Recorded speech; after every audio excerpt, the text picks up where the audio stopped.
आज की बहुएं सबसे ज्यादा बीमार पड़ रही, सही है कि गलत है? और सास हम बीमार नहीं पड़ रही, क्यों? उसका कारण है, शिव महापुराण कहती है जिसकी ज्यादा निंदा होती है वो स्वस्थ होते चले जाता है। समझ गए? समझ गए? वो स्वस्थ हो गया। शिव महापुराण की कथा में कहा एक राजा बीमार पड़ गया, उसको काया का रोग हो गया, उसकी काया टपक टपक के गिरने लगी। सारे वेद डॉक्टर को बुला लिया, डॉक्टरों ने हाथ ऊंचे कर दिए। तब वो राजा अपने गुरुजी के पास में गया, गुरुदेव मेरी काया का रोग हो गया, मेरी काया टपक टपक कर गिर रही है, गुरुजी बचा लीजिए। गुरुजी ने कहा ये बताओ तुम दो भाई थे? हाँ। एक भाई कहाँ है तेरा बड़ा वाला? तो क्या वो मर गया। उसकी पत्नी कहाँ है? तो क्या महल में। एक काम कर, तेरे बड़े भाई की पत्नी जिस कमरे में सोती है उस कमरे के बाहर कुछ चटाई डाल के चुपचाप से रात में जाके सो जाया कर। महाराज उससे क्या होगा? तू ठीक हो जाएगा बस। महाराज बड़े बड़े डॉक्टर दवाई से नहीं कर पाए, तुम कह रहे हो कि भाभी के कमरे में जाके, भाभी के कमरे में नहीं, कमरे के बाहर। हाँ जा सो, किसी को मालूम नहीं पड़ना चाहिए, नहीं पड़ेगा, बस 15 दिन में तू ठीक जा।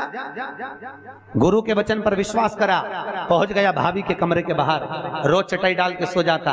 8 दिन निकले, एक नौकरानी ने देख लिया, नौकरानी ने दूसरी सेविका से कहा, सेविका ने तीसरी सेविका से कहा, लोग ताने देने लगे, खोल ले राजा को तो देखो भाई मर गया तो भाभी के कमरे में सोने जाता है। लोगों ने बुराई करना चालू कर दी, जैसे जैसे बुराई चालू हुई वैसे वैसे राजा का शरीर अच्छा होने लगा, एकदम स्वस्थ हो गया। स्वस्थ हुआ राजा, तुरंत गुरुजी के पास गया, गुरुदेव बड़े बड़े डॉक्टर इलाज नहीं कर पाए, आपने कैसे इलाज कर दिया? गुरुजी बोले राजन तेरे पाप इतने बढ़ गए थे कि तेरे शरीर से टपक टपक कर गिर रहे थे, उस पाप को कम करने के लिए तेरी बुराई चालू करवा दी, इसलिए तेरा शरीर ठीक हो गया। इसलिए पहले कहते थे निंदक न्यारे राखिए, जिसको ज्यादा बीमारी हो जाए उसकी बुराई चालू कर दो।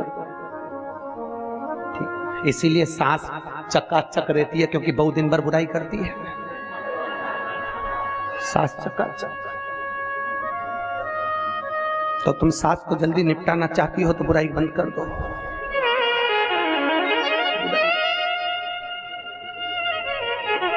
टॉनिक है।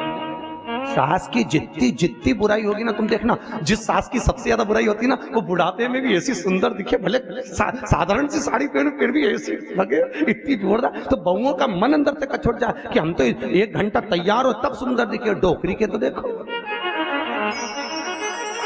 समझ जाओ उसकी बुराई ज्यादा हो रही है, तो जिसकी ज्यादा बुराई होती है बुढ़ापे में वो निखरती चली जाती है। तो जितनी डोकरियों में बैठी है समझ जाओ।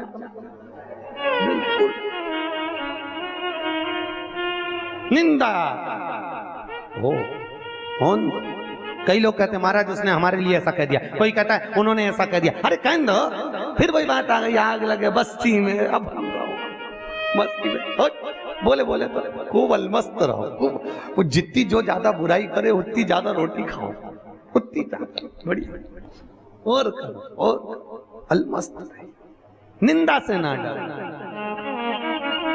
देव ऋषि नारद ने निंदा करी, शंकर जी ने कुछ नहीं करा। करा क्या भोलेनाथ जी ने? कुछ भी। बोला क्या भोलेनाथ जी ने? कुछ भी नहीं। शिव जी बोले अपने कर्म का दंड मनुष्य स्वयं भोगेगा। आपको कथा में कहा था किसी से मत डरो पर कर्म से डरो। आज नारद जी ने अपना कर्म बिगाड़ लिया, भगवान शिव की निंदा करी, इसलिए भगवान ने उसका बंदर का मुख बना दिया। बंदर का मुख बनाया, सभा में जाकर बैठा और महामाया माला लेकर आई, योग माया, और माया नारायण के गले में डाल दी। भगवान लेकर चले गए। देव ऋषि नारद को क्रोध आ गया, भगवान को श्राप दे दिया, तुम नर्तन में आओगे, मनुष्य बनकर डोलोगे। मैं स्त्री के लिए रो रहा हूं, तुम्हें भी रोना पड़ेगा। भगवान के मैं रो लूंगा पर तेरा बंदर का मुंह इसलिए बनाया क्योंकि तूने शिव की निंदा करी थी। रोने में दिक्कत नहीं है। लिंगायत संप्रदाय के अंतर्गत भगवान शंकर के शिवलिंग को मानने वाली लिंगायत संप्रदाय ये जानती है कि अगर शंकर के मंदिर में शिव के ओटले पर शंकर के नाम का अगर हमने निंदा कर दी, शिव की निंदा कर दी, तो जीवन में हमारे बचाने वाला कोई नहीं रहेगा। शंकर की निंदा ना करें। हम आपसे कई बार कहते हैं जितनी कथा सुन के जाओ सबको सुना, अच्छा लगे बहुत प्रेम से कहिए, जो अच्छा ना लगे उसको छोड़ दीजिए, पर शिव निंदा नहीं कभी ना करें। बहुत अच्छा, बन सके तो सबको तारीफ करो, बहुत बढ़िया हो, अरे कथा आनंद रही साहब। बनवारी लाल जी की यहाँ कथा सुनने गए सालासर भवन में, ऐसे सुंदर व्यवस्था मिली साहब। सालासर भवन के भी सारे पदाधिकारीगण वहीं बैठे रहे, कथा का आनंद देते रहे, सेवा में लगे रहे। कोई बनवारी लाल जी ने खूब आनंद से सेवा करी, खूब प्रेम से कथा। बन सकता है, अच्छा बोलिए, बुरा क्या बोलना।